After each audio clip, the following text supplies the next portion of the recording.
Ricardo Patara, trabalho no Registro BR, NIC BR. E como a Cristina comentou, a ideia aqui é fazer uma visão geral, alto nível, sobre como funciona a internet. A gente vai começar um pouco da visão do usuário comum, talvez não seja o caso de vocês, mas talvez vocês conheçam alguém que tem uma visão mais simples da internet, uma visão do usuário comum, mas a ideia é aprofundar um pouco mais, passar em alguns detalhes, não tão técnicos, mas um pouco mais aprofundado, para que a gente tenha essa noção do que está por trás da internet.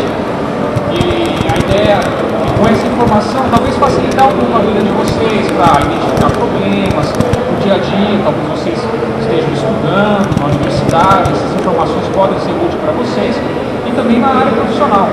Às vezes dá um trabalho, acontece algum problema, vocês podem ter uma noção de onde começar a investigar um problema, possível problema. Então, essa ideia é passar uma visão geral, alto nível sobre o funcionamento da internet, com alguns detalhes que podem ser úteis para vocês no dia a dia, seja na universidade, no trabalho, pesquisa, assim por diante. É isso que eu comentei. E alguns dos tópicos que a gente vai tratar. Usuário, como ele está vendo a internet, do ponto de vista da sua conexão, o que está por trás da conexão com o computador dele. Mas a gente vai se aprofundar um pouco mais. Além do provedor, o que tem depois do provedor internet? Normalmente a gente enxerga um modem, alguma coisa, mas tem algo além daquilo que está ali por trás. E como funciona dentro de um provedor a conexão dele para com a internet, com demais estruturas de conexão à internet. E a gente vai falar também um pouco mais no final da parte de distribuição de recursos. A gente vai entrar em detalhe o que são recursos, mas só para ter uma ideia, os endereços IPs são recursos de internet do ponto de vista aqui da minha apresentação, e existe uma estrutura, regras para a distribuição desses recursos. Eu vou abordar também porque eu acho que é importante a gente conhecer dentro do ambiente acadêmico, dentro do ambiente profissional, essas informações e como funciona tudo isso.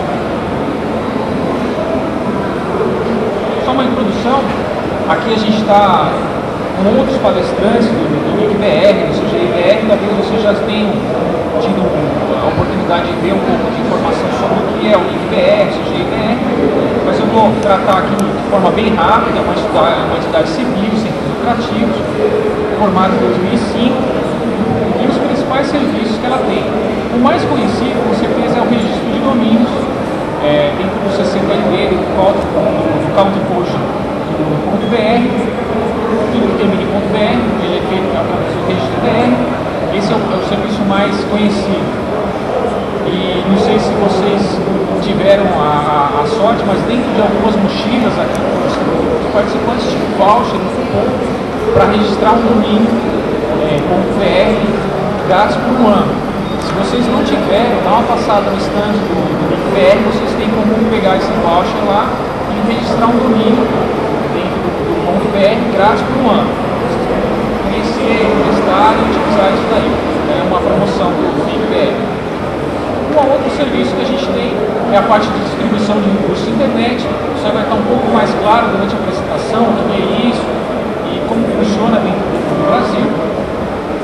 E finalmente alguns projetos também muito importantes, a parte do PDT-BR, que é o fundo de troca de tráfego. Isso vai estar mais claro também qual a função, qual a importância dentro da apresentação.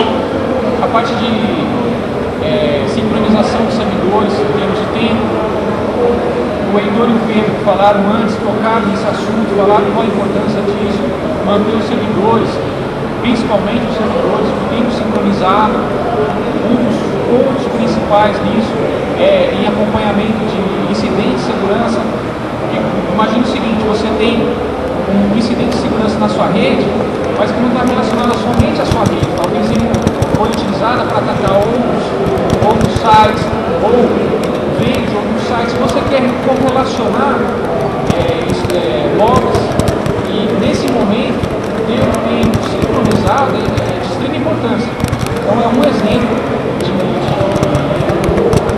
que eu posso citar aqui sobre a importância de ter tempos sincronizados. O NIC BR, o CGI-BR, tem um projeto de NTP que é fornecer para os provedores, usuários também, servidores que fazem essa sincronização com GPS, com sistemas de hora precisa, indicadores, todos os usuários da internet, todos os usuários residenciais, tudo isso a gente tem também, tem lá dentro do projeto chamado CETIC, várias informações, a parte do SET, coordenação de incidentes de segurança, também muito importante, muita atuação dentro do Brasil, a parte do W3C, foi comentado na apresentação anterior, fora dentro do Brasil, para facilitar os desenvolvedores, o pessoal que desenvolve na web, ter acesso às informações, documentações para manter os sites dentro de padrões internacionais, facilitando a acessibilidade, em navegadores, dispositivos diferentes, mas também de pessoas com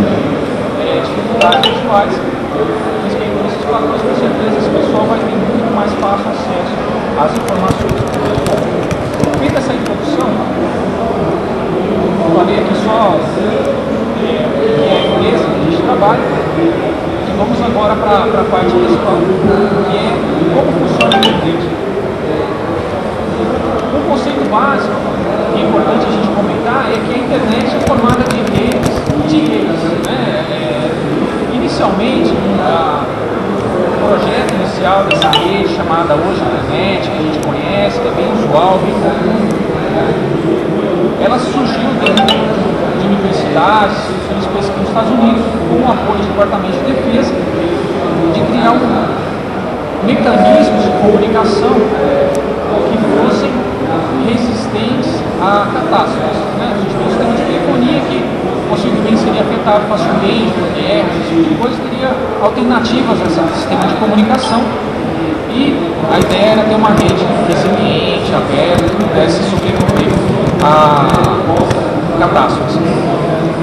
E isso surgiu com projetos dentro de universidades, redes independentes, que permitiam a comunicação entre eles. E a partir daí, como era dentro de ambientes universitários, pesquisadores, que tinham pesquisas muitas vezes semelhantes em diferentes universidades, viu-se que era interessante interconectar essas redes, para que essas redes também se conversassem. E aí, daí surgiu esse projeto, hoje é a internet, interconectando diferentes redes, tanto nos Estados Unidos, mas também em outros países, na Inglaterra, na França. Então a internet a gente pode resumir como redes de redes. Trazendo um pouco para o nosso dia a dia, o que acontece? A gente tem o nosso provedor internet, onde a gente está se conectado, que é uma rede. Esse provedor internet está conectado a outros provedores internet, seja provedores de acesso, provedores de conteúdo, que porventura conectam-se a outros e assim por diante. Então a gente tem uma rede de várias redes. Então esse é um conceito interessante que a gente vai colocar. Ela é descentralizada, ou seja, não existe um controle único, centralizado, de como essa rede deve funcionar. Cada rede, de certa forma, é independente e tem o controle das suas informações, de como ela vai se conectar, de como ela vai fazer essas informações trafegarem dentro dos seus usuários para fora. Então ela é sempre descentralizada, isso é importante, que permite novamente essa resiliência, essa sobrevida em termos de problemas em uma determinada parte. Nem todas as demais partes vão ser afetadas, ela acaba sendo focalizada em determinado local. E outro ponto interessante, por ser redes de redes, formas diferentes de conexão, você passa a ter caminhos alternativos. Se você tem um problema com uma parte dessa rede, não necessariamente você vai deixar os seus usuários desconectados, você pode ter caminhos alternativos, que novamente vem do objetivo inicial dessa rede, lá do Departamento de Defesa e tal, que era ter um sistema que sobrevivesse a catástrofes. Então essa parte de caminhos alternativos é importante. E novamente, só reforçando aqui, ela foi projetada inicialmente para resistir a falhas, ter uma sobrevida quando outro sistema de comunicação fosse afetado. Bom, aqui a ideia eu sei que muitos de vocês devem ter uma visão um pouco mais ampla disso, mas do ponto de vista do usuário comum. Nossos pais, avós, ou mesmo crianças, quando se conectam à internet, ligam o computador de uma forma mágica, esse computador com uma tomadinha ligada numa nuvem e está lá. Aquilo que eu quero acessar, magicamente aparece e está disponível no meu computador. vamos partir desse princípio, que é a visão mais simples, mais simplista que o usuário, sem muito conhecimento técnico, pode ter da internet. Existe uma nuvem, existe uma entidade aí, uma mágica que tem lá o conteúdo que eu quero acessar, e-mail, conteúdos web, as redes sociais, estão lá disponíveis. Eu abri o computador, abri meu navegador, abri meu correio eletrônico, está lá. De alguma forma, esse conteúdo está disponível. A ideia é a gente avançar um pouco mais nisso. O que tem por trás dessa nuvem? Como que é essa conexão? Que aqui eu representei por uma tomadinha do computador a esse conteúdo. O que tem ali? São aspectos técnicos, não muito aprofundados, mas que podem ser importantes no nosso dia a dia, solução de problemas, para a gente se aprofundar nesse tema. Avançando um pouco mais naquela figura inicial, eu já substituí aquela tomadinha, aquele fio, por alguma coisa. Tem um equipamento, normalmente é um modem, é um sistema que faz a comunicação do seu computador pessoal com o provedor da internet. É um modem de conexão de escada, que já é um pouco passado hoje, é um modem da DSL, é um modem da TV a cabo, é um modem 3G, é um equipamento que vai permitir essa conexão do seu computador com a rede do provedor da internet. E aí aparece essa figura, essa caixinha, que é onde esse modem está conectado, se chama provedor internet. É aquela entidade, aquela organização que a gente contrata para fornecer essa conexão para a gente. Telefônica, net, são diversos provedores de internet que tem essa figura, uma caixinha, por enquanto está não muito detalhada aqui na nossa apresentação, mas a gente já está vendo mais alguma coisa. E a gente vê também uma figura conectando esse modem com o provedor de internet, que a gente vai abrir um pouquinho.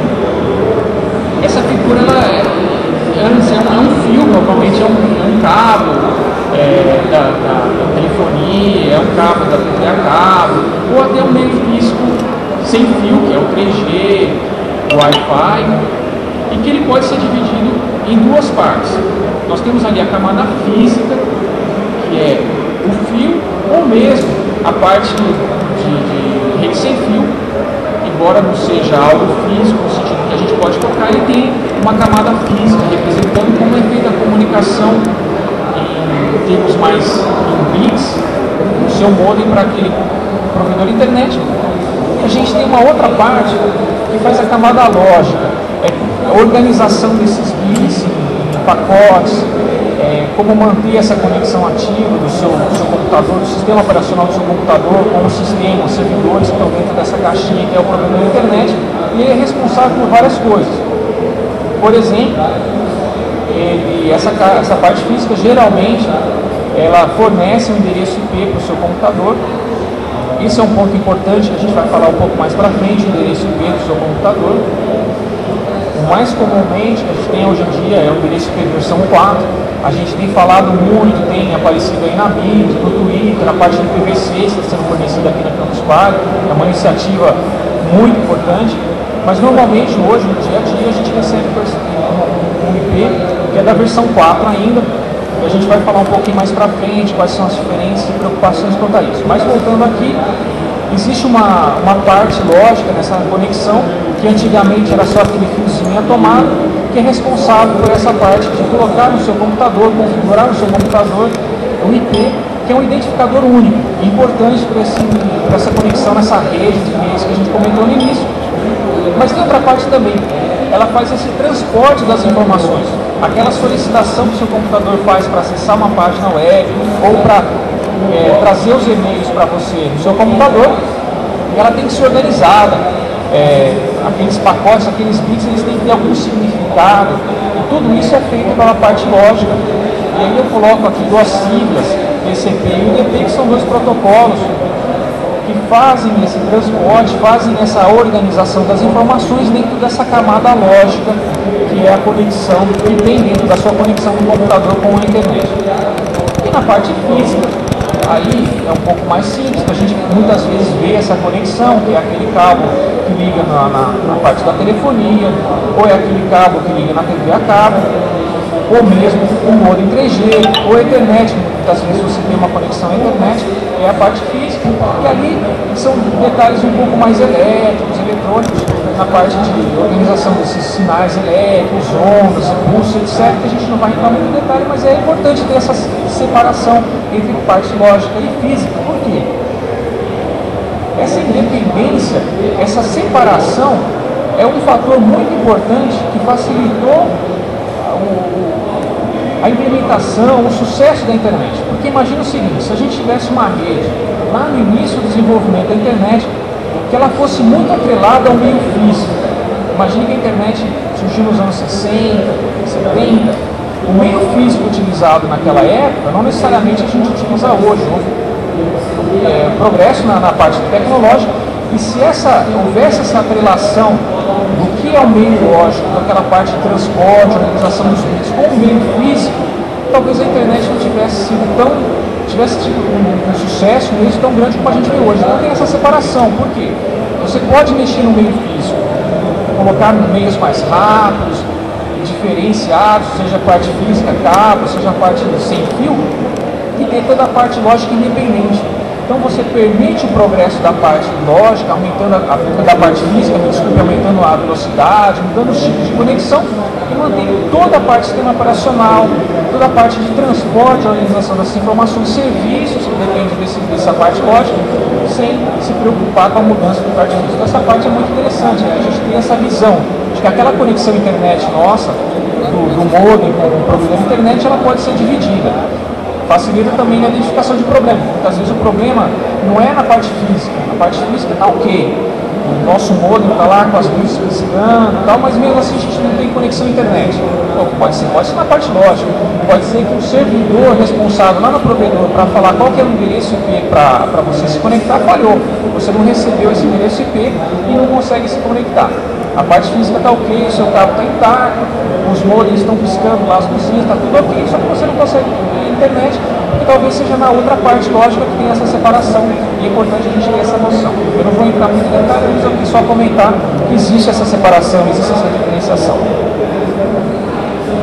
Bom, agora vamos falar o seguinte, vamos esquecer um pouquinho dessa divisão de parte física, parte lógica, vamos voltar àquela nossa figura inicial, onde a gente tem o modem, tem essa conexão modem com uma caixinha, que é um provedor de internet, e vamos tentar estudar um pouquinho mais o que é esse provedor de internet.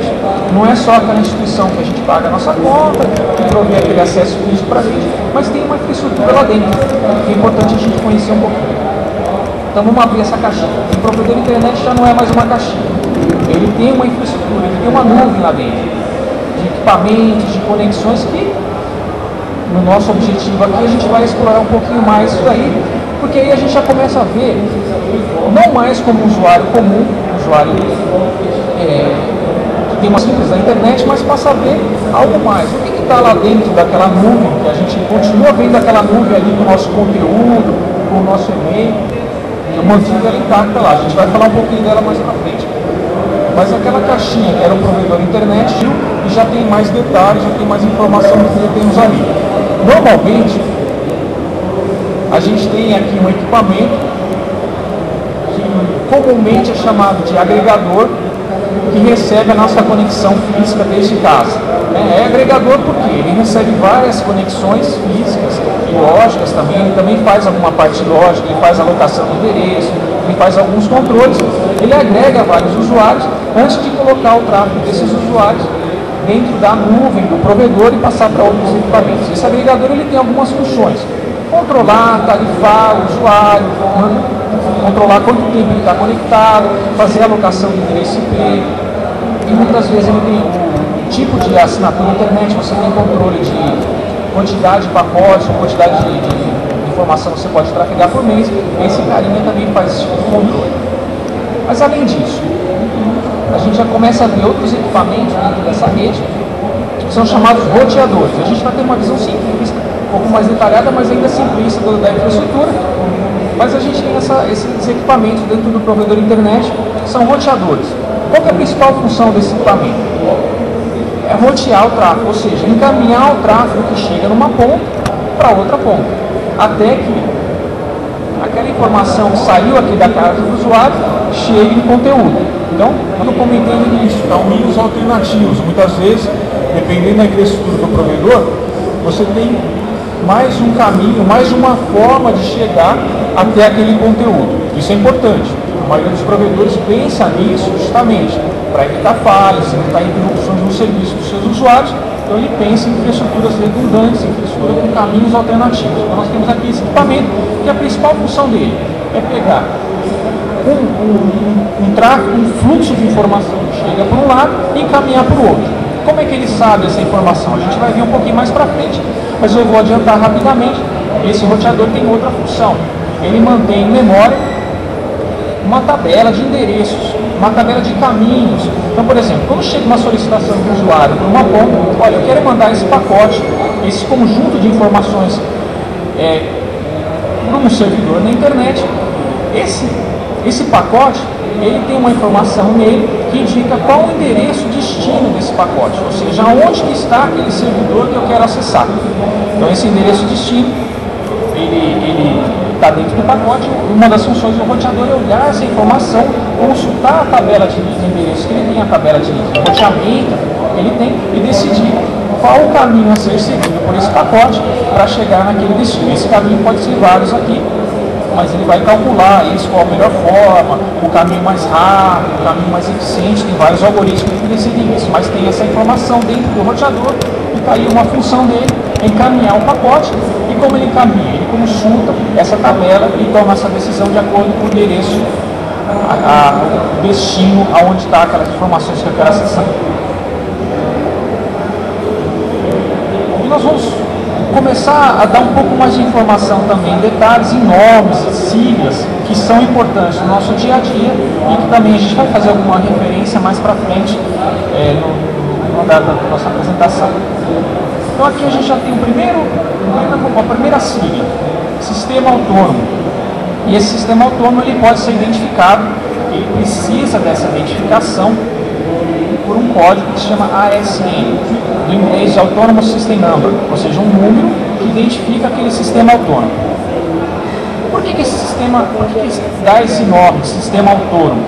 Lembra no início que eu falei assim que na internet a gente pode considerar que são redes e redes, e que cada rede tem uma certa independência, é descentralizado. Então cada rede tem uma independência nas decisões que ela vai tomar em como encaminhar o tráfego, em que provedores outros se conectar. De repente ela se conecta a dois provedores de internet, utiliza um somente em caso de emergência, outro no seu dia a dia. Então tem uma série de decisões que cabe somente àquele provedor de internet. Ele é autônomo nessas decisões, por isso que a gente se chama de sistema autônomo. É um conjunto de equipamentos que está sob o controle de um provedor de internet e ele tem autonomia dentro desse conjunto de equipamentos para tomar decisões que influenciam o tráfego da informação, influenciam os caminhos que essa informação vai utilizar para sair da internet e também consumo de banda. Tem uma série de coisas aqui que ele pode ter essa autonomia. Então aqui nós temos já um nome interessante que é Sistema Autônomo. Bom, aí a gente já começa a abrir um pouco mais. Só para me voltar aqui, antes a gente tinha uma nuvem. A gente estava falando dessa nuvem aqui, que ela abriu aquela caixinha que era o nosso provedor de internet. Nós abrimos um pouco, mas agora a gente vai ver que essa nuvem, ela não está sozinha, ela não está diretamente conectada àquela outra nuvem que a gente tem ali em cima, que tem o nosso conteúdo. A internet não é tão simples assim. Teríamos o nosso provedor e depois já o conteúdo que a gente quer acessar. Não. São várias nuvens, lembra do nosso que eu comentei no início, é uma rede de redes. Então nós temos aqui a figura daquela nuvem que foi expandida da nossa caixinha, que é o nosso provedor de internet. Esse provedor de internet está conectado a uma outra nuvem. O que acontece? No caso mais simples, o nosso provedor de internet ele é responsável pelo acesso ao usuário final. Né? Ele agrega a conexão dos usuários finais, porque a especialidade dele é vender internet no atacado, vender para o usuário final. Mas ele, muitas vezes, por questões econômicas, ele não tem conexões diretas aos principais conteúdos da internet. Ele vai contratar um outro provedor de internet. Geralmente, esse contexto de provedores de internet é chamado de provedor de trânsito. Ou seja, a função desse outro provedor, que aqui a gente está representando por essa outra nuvem, é fazer o trânsito das informações que saem desse provedor. Então a gente já tem aí uma sequência de coisas, né? Nós temos aqui o tráfego que sai do usuário internet, na sua conexão, que ele vai para aquela infraestrutura, que é aquela nuvem do seu provedor internet, e ela já segue para um outro provedor internet antes de chegar àquela nossa nuvem mágica lá que está todo o conteúdo. Então a gente já começa a expandir um pouco mais essa figura e já vê aquilo que eu comentei no início, que são redes de redes. Esse provedor internet nessa nossa figura, esse provedor de trânsito, ele tem uma infraestrutura parecida com aquilo que a gente comentou. Ele tem também roteadores, ele tem interconexões múltiplas e ele é autônomo.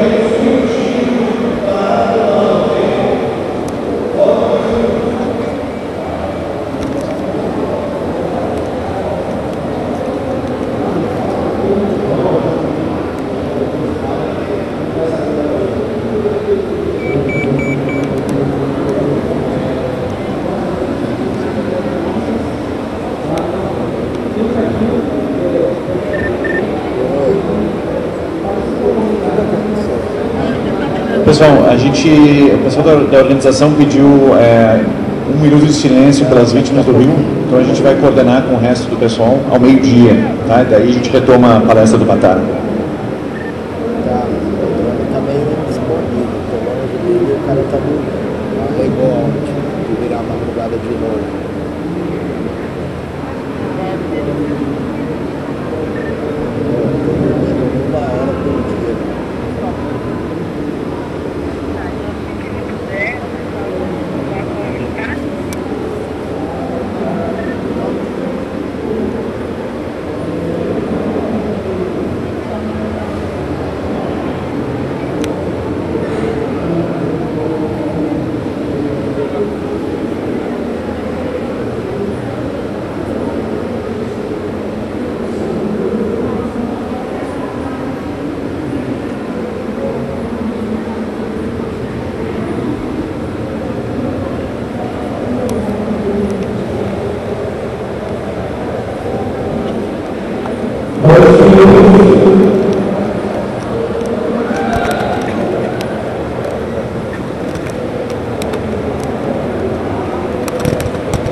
retornando aqui, essa parte a gente estava falando um pouco mais do que aquele nosso provedor de internet, ele não necessariamente está conectado diretamente ao conteúdo que a gente quer acessar, e aparece uma outra figura, que é o provedor do provedor, que a gente normalmente chama de trânsito, que é a função trânsito das informações que saem da casa do usuário, entra no sistema autônomo daquele nosso provedor de internet e segue adiante em caminhos que também podem ser caminhos alternativos, como a gente comentou, dentro daquele provedor de trânsito, para chegar naquela nossa nuvem mágica, que por enquanto está concentrando ali todo o conteúdo que a gente quer acessar normalmente.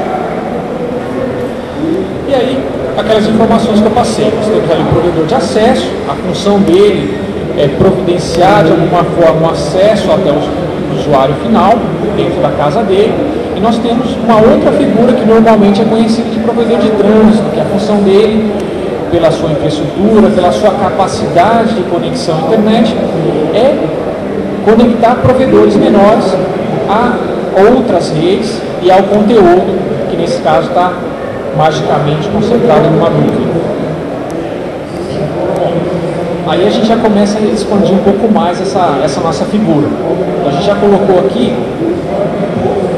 outros provedores de internet, que a gente sabe que não é só um provedor de internet, nem todo mundo está conectado ao mesmo provedor de internet, são vários, são milhares e milhares de provedores de internet no mundo inteiro, e cada um conectado de alguma forma parecida com aquela que a gente comentou. São nuvens de equipamentos interconectados, a gente tem aquela figura do concentrador, a figura dos roteadores, que tem funções semelhantes, ou seja, consultarem sua tabela de endereço e tomar a decisão do melhor caminho a ser seguido por aquele pacote, por aquela solicitação que saiu desde a casa do usuário, desde o computador do usuário, para chegar até o conteúdo que ele quer acessar. E aí outra coisa interessante que a gente começa a ver aqui, que muitas vezes aqueles usuários estão conectados na mesma infraestrutura, no mesmo sistema autônomo.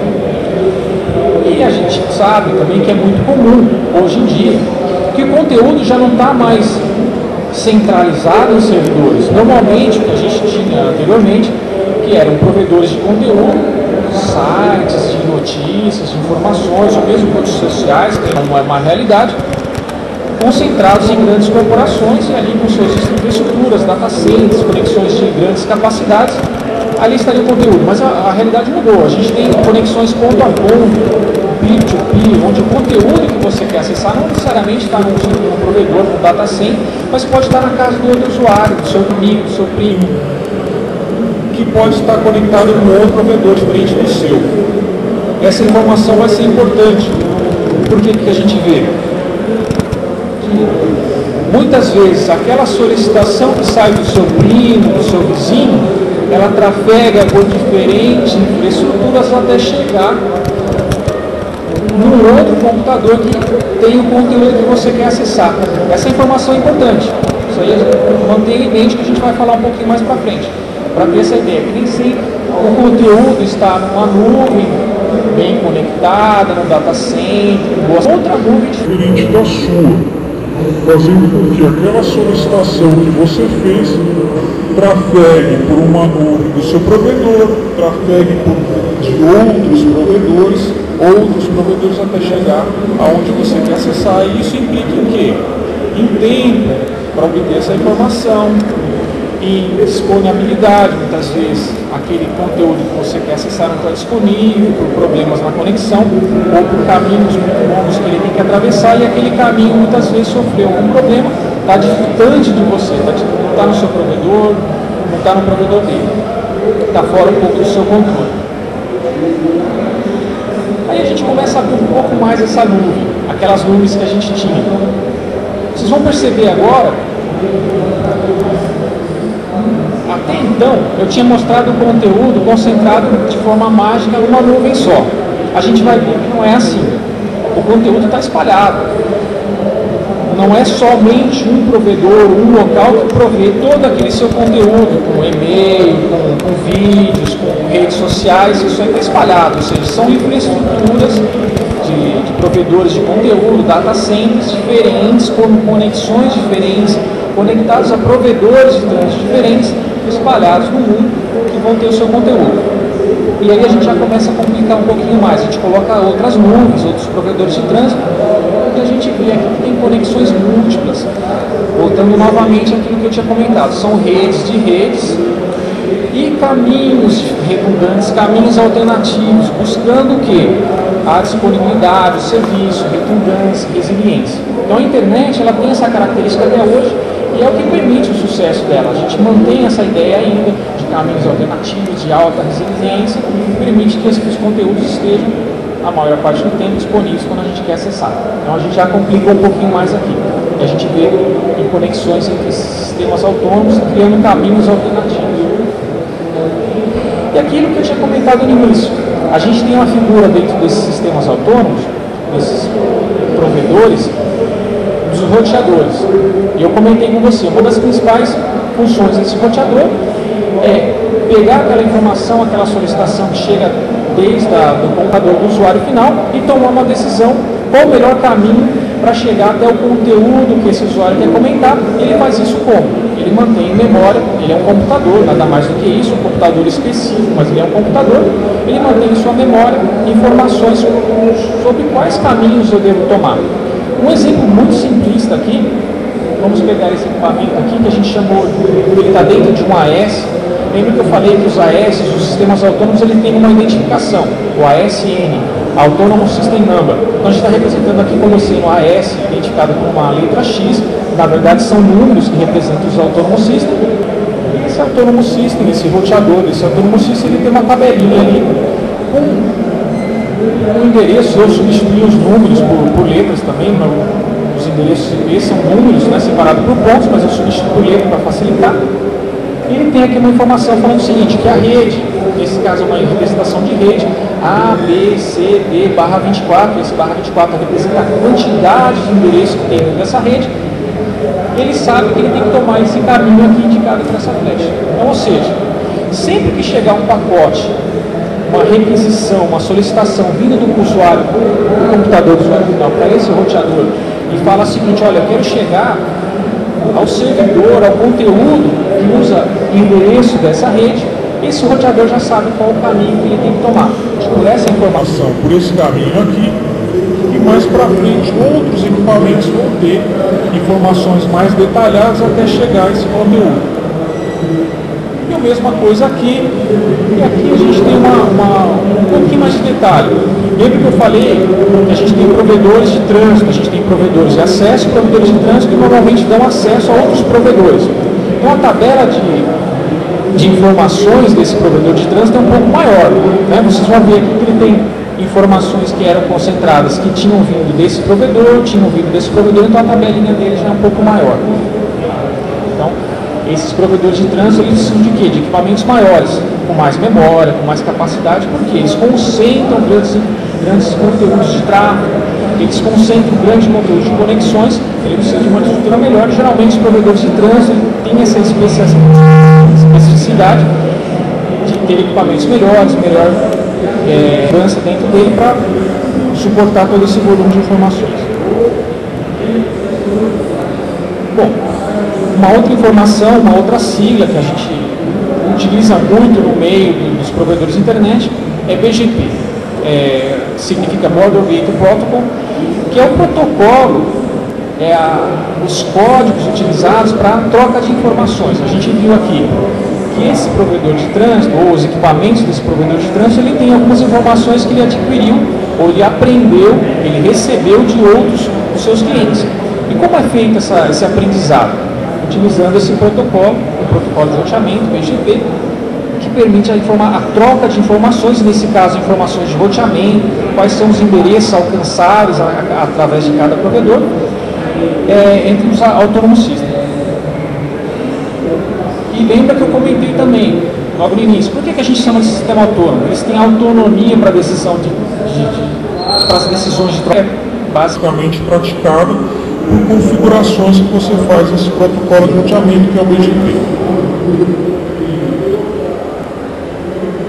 Bom, como eu comentei, a ideia não é entrar muito a fundo em cada um desses temas, mas dar algumas noções de como funciona, de como se obtém as informações entre os provedores, e aqui a gente já vai falar um pouquinho mais da necessidade de interconexões entre diferentes devido ao fluxo de informação entre os seus usuários.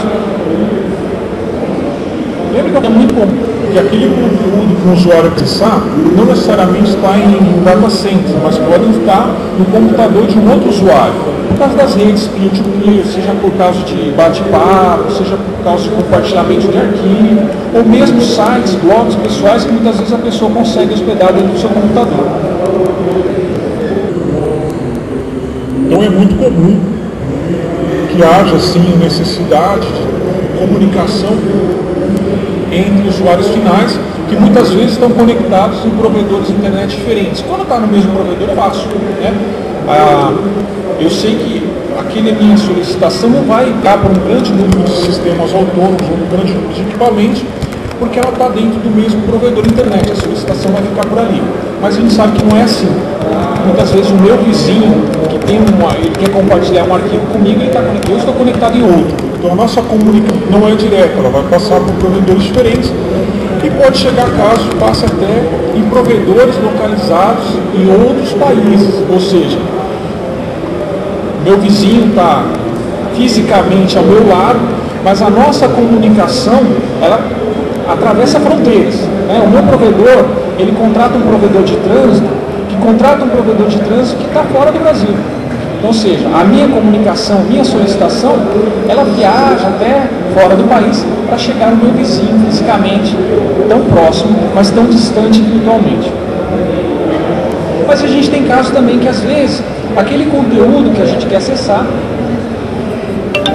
ele não está conectado diretamente ao nosso provedor e a requisição que a gente faz para que acessar aquele conteúdo também viaja muitas milhas até chegar no servidor que a gente quer acessar. Então essa é a ideia que eu comentei, que eu quis apresentar aqui. Muitas vezes a gente tem aqui essa nuvem, esse círculo aqui representa uma localidade, ou seja, nós temos aqui um conjunto de usuários conectados a diferentes provedores, mas eles estão dentro da mesma cidade, dentro do mesmo estado, dentro do mesmo país. No entanto, se a gente perceber, a interconexão, nesse exemplo que eu quis mostrar, mas é a realidade, muitas vezes acontece isso, em grande parte dos casos acontece isso. Esse nosso provedor aqui, ele tem um provedor de trânsito, lembra daquela nomenclatura que eu usei, ele está em outro círculo, representando outra cidade, outro estado, outro país. E o provedor de trânsito, o provedor de acesso do meu vizinho, do meu primo, do meu amigo, que eu quero acessar o conteúdo dele, utiliza um provedor de trânsito em outra localidade, diferente ainda daquela localidade do meu primeiro, do provedor de trânsito do meu provedor de acesso. Então aqui a gente vê, não somente infraestruturas diferentes, são nuvens, sistemas autônomos, mas também a gente tem uma informação adicional, localidade, são localidades diferentes. E a gente sabe que embora essas conexões possam ser feitas com fibra ótica, que provê velocidade, é lógico que não existe mágica, a distância influencia. Então se esse provedor de internet, que é o provedor de trânsito do meu provedor, está nos Estados Unidos, diferentemente do provedor de trânsito daquele outro conteúdo, essa informação ela vai trafegar por caminhos longos e vai ocasionar um delay, um atraso nessa informação. Por que eu comentei isso? Porque aí a gente começa a ver uma outra figura importante que a gente vai colocar. Os PDTs, pontos de troca de dados, ou em inglês Internet Exchange Point, ponto para interconexão de redes de internet. O que isso facilita? Um dos principais pontos. Lembra que no caso anterior, o provedor de trânsito, o meu provedor de acesso, de país onde meu primo, meu vizinho estava conectado, fazia com que a informação trafegasse longas distâncias para chegar. Agora a gente põe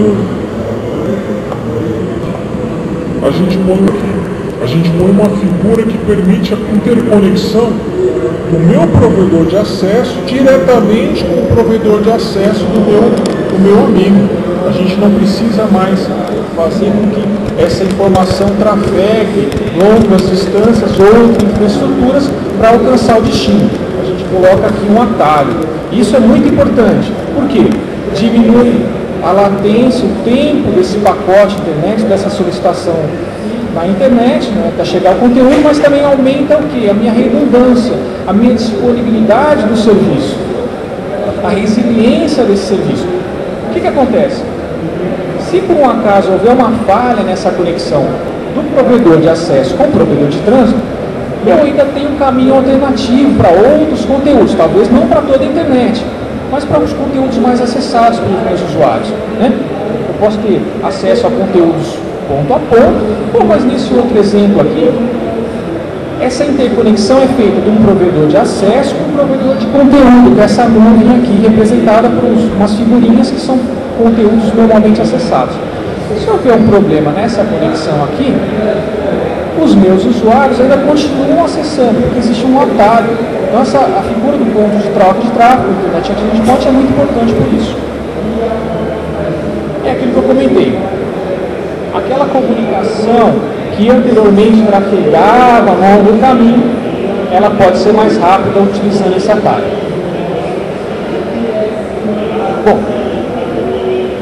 aqui eu encerro a parte que eu queria comentar sobre o funcionamento da internet. Eu citei alguns pontos que eu acho que são importantes, que a gente viu ali, expandimos aquela figura do provedor de acesso, quais são os equipamentos que tem no provedor de acesso, expandimos um pouco também como é que é a conexão desse provedor de acesso aos conteúdos. Aparece ali a figura do provedor de trânsito, aparecem as interconexões, a tabela de roteamento, o protocolo BGP, o sistema autônomo. Então todas essas informações, que são informações básicas que eu queria passar sobre o funcionamento da internet. A ideia era passar uma visão geral, básica, mas que permita a vocês se aprofundarem no assunto, se assim for o desejo, mas também ter informações que possam solucionar problemas no dia a dia de trabalho, ou mesmo na universidade, especializar em alguma pesquisa, em algum assunto. Agora a gente vai entrar um pouquinho mais da internet no Brasil. Então eu pensei assim, colocar um pouquinho de história da internet no Brasil. Como é que aconteceu a internet aqui? Como é que foi as primeiras conexões? Então a gente tem aqui, como aconteceu em outros países, a internet ela surgiu dentro do meio acadêmico. Inicialmente, haviam somente computadores ou redes acadêmicas interconectadas, então o interesse era do meio acadêmico, acessar testes, trabalhos, comunicar com outros pesquisadores. A primeira conexão no Brasil aconteceu em 1988, a uma rede que naquele momento ainda não era internet, era uma rede de computadores que interconectava servidores, permitia a comunicação de correio eletrônico e acesso a conteúdos, mas tinha um outro nome, era BitNet, Ethernet. As primeiras conexões partiram do Laboratório Nacional de Ciência e Computação no Rio de Janeiro. Em setembro de 88, a conexão naquele tempo a 9600, e uma outra conexão um pouquinho mais posterior aqui, em outubro, na FAPESP, aqui em São Paulo, a 4800 essas redes. E aí a gente tem algumas informações que eu vou deixar na apresentação, não vou passar uma a uma, mas que sirva de referência, porque esse material depois vai estar disponível no servidor aqui do Campus Party. Mas aí a gente tem, em 91, começa um projeto bastante importante na época de construção de uma infraestrutura, um backbone de redes acadêmicas, interconectando as universidades do Brasil, permitindo que os pesquisadores no Brasil se comunicassem internamente. Em 91 começa a FAPESP. Eu falei, a rede é para a rede chamada BitNet, Ethernet, e começa a conexão transportando para a CPE, que seria o marco aí de conexão à internet. Foi em 91, dentro da tem uns outros fatos importantes, mas eu vou passar rapidamente porque não dá para passar por tudo. Mas aqui, alguma coisa interessante também. A gente começa a ter os valores das conexões, era 900, sobe um pouco para 2 MB. A gente tem a Embratel, vem o primeiro serviço comunicado.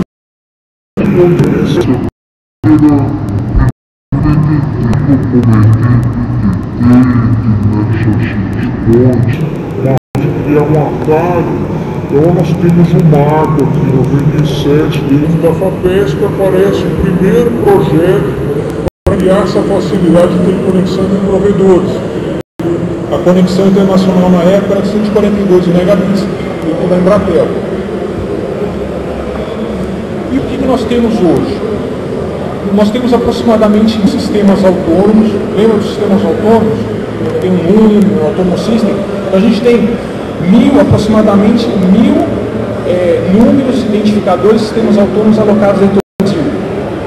É um número milhões de usuários de internet, 20 milhões de usuários 3G, e a capacidade óptica, ou a capacidade de internet, de conexão internacional saindo do Brasil para o mundo, é de aproximadamente 7,5 terabytes, bastante alto. Isso é capacidade instalada, são fibras ópticas que já estão lá lançadas no ar, não necessariamente toda essa capacidade está em uso, mas está lá, pronta, esperando a necessidade.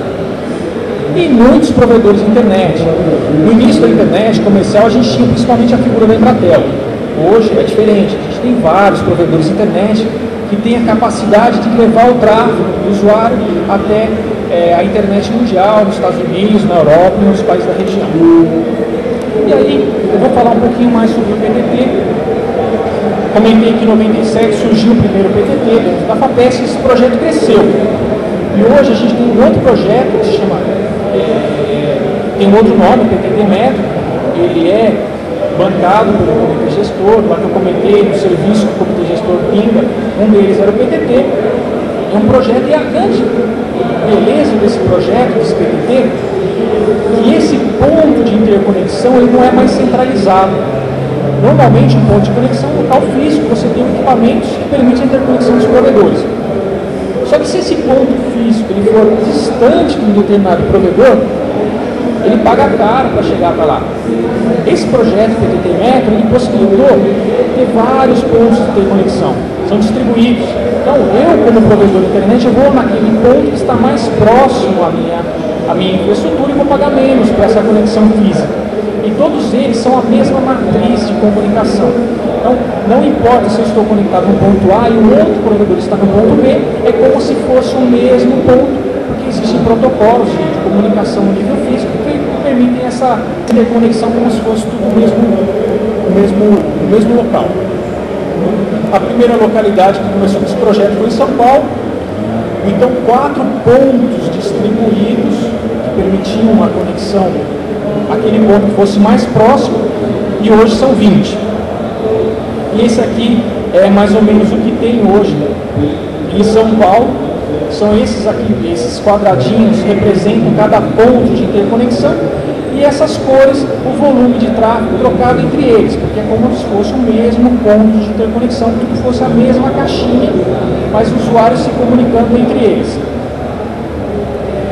O PTT Metro avançou, lembra que eu falei, começou em São Paulo, hoje atende 15 cidades distribuídas em todo o Brasil, nós temos uma lista aí de cidades e está crescendo. Tem projetos para chegar a 20 cidades. Também nossa facilidade de atalhos ou interconexões. Aproximadamente 350 participantes no total, sendo São Paulo o que maior concentra esses participantes. Isso tem uma lógica, grandes importantes infraestruturas aqui em São Paulo facilita para eles.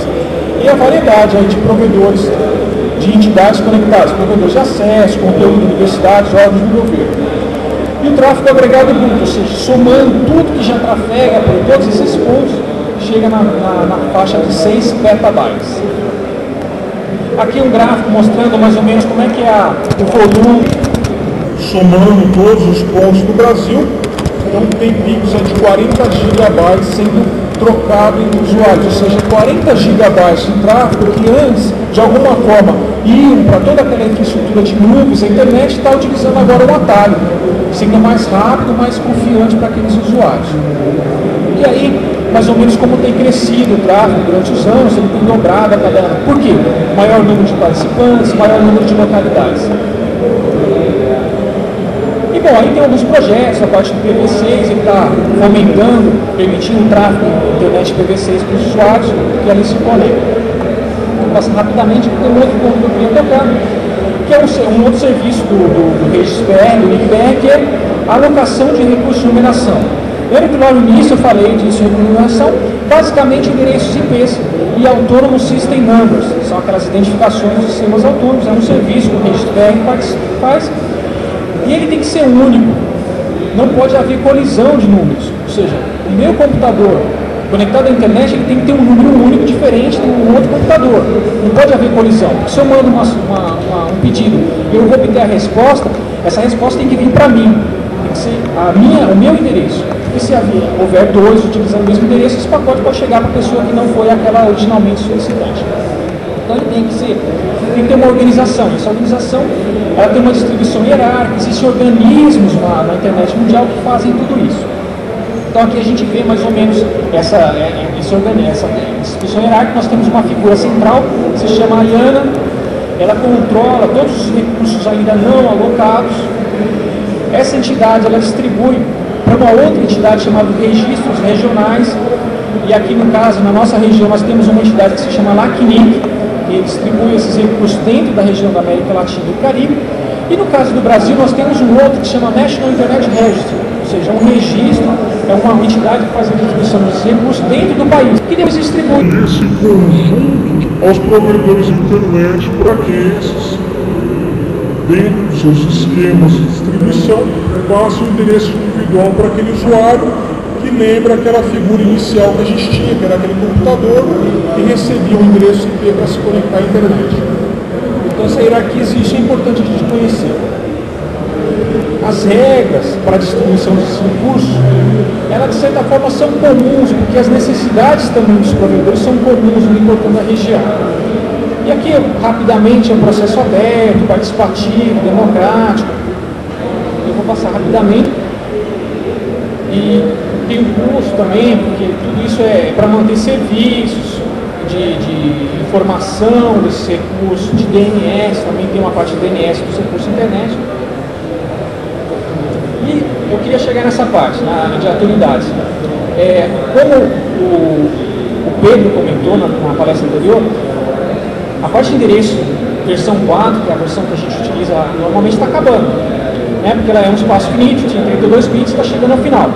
E aí tem já, há mais de 10 anos, a especificação de uma substituição, que é o IPv6, que tem um espaço de endereçamento muito maior, e existe a necessidade de passar a utilizar esse endereço IPv6, porque o endereço IPv4 vai acabar. Eu não quero dizer o seguinte, bom, acabou o IPv4, acabou a internet, vamos desligar o computador, vamos embora, vamos fazer outra coisa, não tem mais internet. Não. A gente continua utilizando, sem problema, porque existem mecanismos para permitir. Só que fica mais caro a gente conectar um grande volume de usuários, porque esses mecanismos para permitir a reutilização de endereços é caro. Demanda equipamentos maiores, demanda treinamento, demanda suporte. Então é caro colocar mais usuários na internet. Partindo para IPv6, você tem um volume de endereçamento muito maior. Você não precisa desses mecanismos para compartilhar endereços, que é o famoso NAT, Network Address Translation, talvez vocês conheçam, e aí fica mais barato, a internet continua crescendo sem problema. Então é um alerta aqui, IPv6 é uma necessidade. Então a gente, como usuário, a gente pode conversar com o nosso provedor de internet para ter isso daí. Aqui é mais ou menos o tamanho de endereço IPv6, aqui nessa rosquinha, aqui a gente tem o volume total, um pedaço está sendo utilizado pela IANA, aquela figurinha naquela caixinha, e só essa fatia que está sendo alocada. Então, esse pedacinho, desse total só para utilizar, para a gente ter uma ideia do tamanho do endereçamento desse. A parte de ASN, eu vou passar rapidamente, ele também está sofrendo uma migração para um outro volume, para um outro espaço de endereçamento maior, que permite mais sistemas autônomos, isso aqui é bem tranquilo, não tem tanta preocupação. Aqui algumas referências, vou deixar aqui para vocês consultarem depois, essa palestra vai estar disponível no nosso par. E dúvidas e comentários à disposição.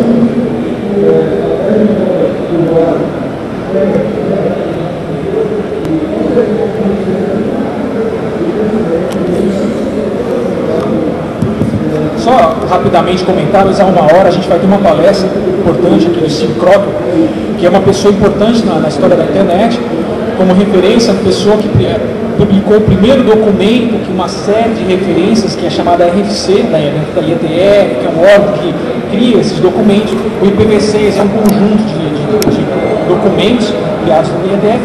Ele vai estar falando aqui, interessante, oportunidade muito boa de assistir o Steve Crocker. Bom dia, Ricardo. Meu nome é Daniel. Eu gostaria de saber, na ativação do novo PTT, de quem tem que partir a ideia para criar esse novo PTT? É o NIC que vai perguntar, você quer se conectar, você quer criar um PTT, ou são as empresas? Como é que é isso daí? Quais são os passos que têm que ser feitos? Eu vou tentar responder de duas formas, porque ela tem duas vertentes. Se já existe um PTT dentro de uma cidade, a iniciativa de se conectar é do provedor de internet. É ele contactar, nós temos a referência aqui, que fala do onde está o PTT, ali tem informações de como me conectar.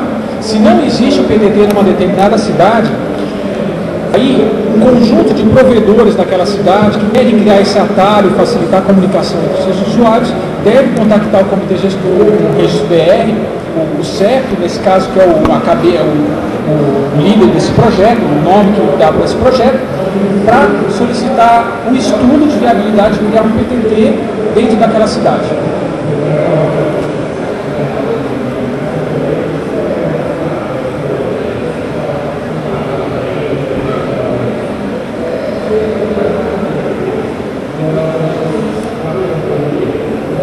Perguntas aí, pessoal?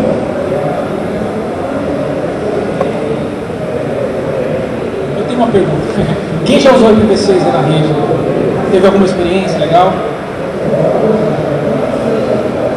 Estava circulando aí no Twitter que talvez essa seja a maior iniciativa em termos de uso conjunto de IPv6 no mundo. Quer dizer, já existiram outras iniciativas em utilizar IPv6, mas talvez essa em número de usuários e conexão talvez seja maior. Com a entrada do IPv6 e a extinção que vai ter agora do IPv4, como que vai funcionar as tabelas de roteamento que o pessoal usa NAT e tudo mais ainda? Aí vão querer parar de ter o NAT, se vai ter novos protocolos, o que vai mudar nas camadas, modelo OSI, essas coisas assim. Dentro do provedor, quando ele não tem IPv6 ainda, ou ele está implementando, e ele não tem mais IPv4 disponível, ele tem que utilizar o NAT, que é a forma de você compartilhar endereços públicos, são os endereços IPv4, utilizando endereços privados e fazendo a tradução nesse equipamento, nesse sistema chamado NAT. Com o IPv6, no momento que ele estiver amplamente difundido, utilizado, você não precisa mais de NAT, mas isso vai demorar. Por quê? Ainda tem equipamentos que não funcionam com IPv6, tem uma série de fatores que estão dificultando a implementação do IPv6. Então a convivência de IPv4 e IPv6 vai ser longa, durante muito tempo. Quer dizer, provedores que já implementam IPv6, ótimo, mas ainda talvez naquele provedor tem equipamento ou usuário que não consegue utilizar IPv4, ele vai precisar de IPv6, ele precisa ainda ter NAT para fazer essa tradução. Dentro do roteador, dos equipamentos, tem um outro fator importante.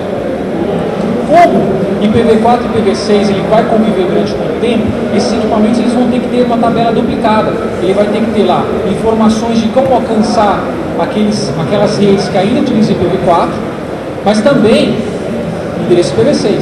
Ele aumenta a tabela dele, quer dizer, ele precisa ter memórias maiores. Mas ainda bem que os equipamentos de grandes provedores, aqueles provedores de trânsito, precisam ter uma infraestrutura melhorada, eles já estão aí solucionando esse problema e não é uma preocupação. Ricardo, mais uma pergunta. Eu vi lá por aquele mapa que você mostrou em relação aos PTT já existentes que a grande concentração no sul e sudeste e no nordeste. Vocês têm uma previsão de quanto tempo vai levar assim, para que o Brasil tenha uma instituição melhor de PTTs que abranja todos os espaços do país e aí sim melhore a quantidade.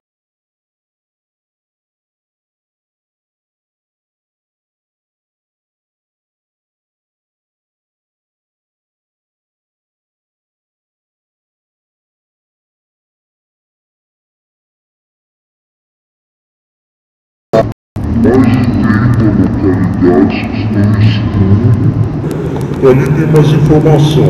O tempo demora um pouco, assim, varia. Porque às vezes a infraestrutura naquela cidade ainda não está pronta para permitir essa interconexão, criação desse ponto. Então varia. Mas ali nesse site tem lá a lista de projetos que já estão em estudo de viabilidade e vai ter aí para mais de 30.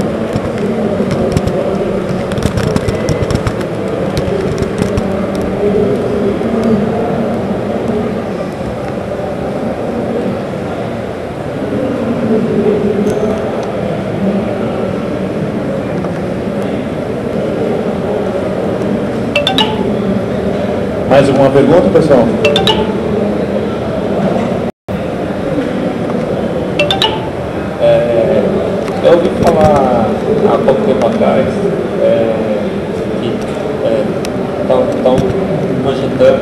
para se fazer no interior do estado de São Paulo, até tem alguns locais do Brasil, a chamada Rede Comep.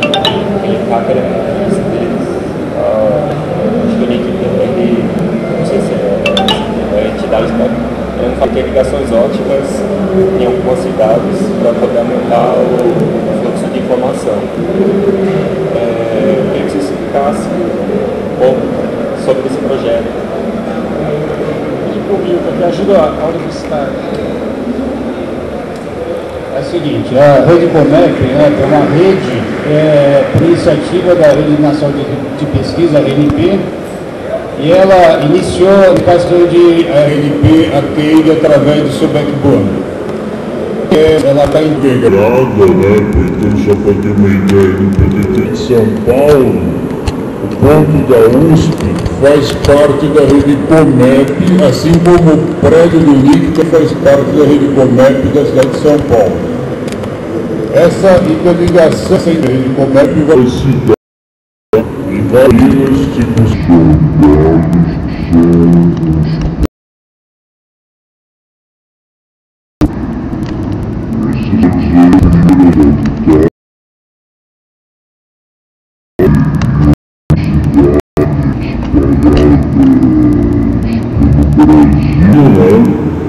Mas o mais recente desse tipo de rede, né, essa rede Comep, essa infraestrutura de fibra óptica, a rede Comep de São Paulo,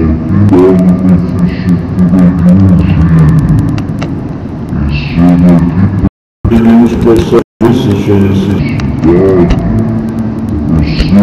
Simplesmente você troca os equipamentos aqui. Então a Rede Nacional de Pesquisa está tocando bem e eu acho que é importante para o país. Assim como também agora, né, que tem essa iniciativa do próprio governo, essa rede Telebrás aí também, que vai ter relações também que é próprio existentes e que estão sendo criados.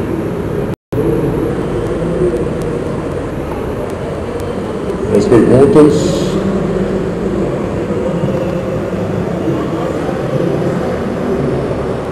Agradecer então ao nosso palestrante, pessoal.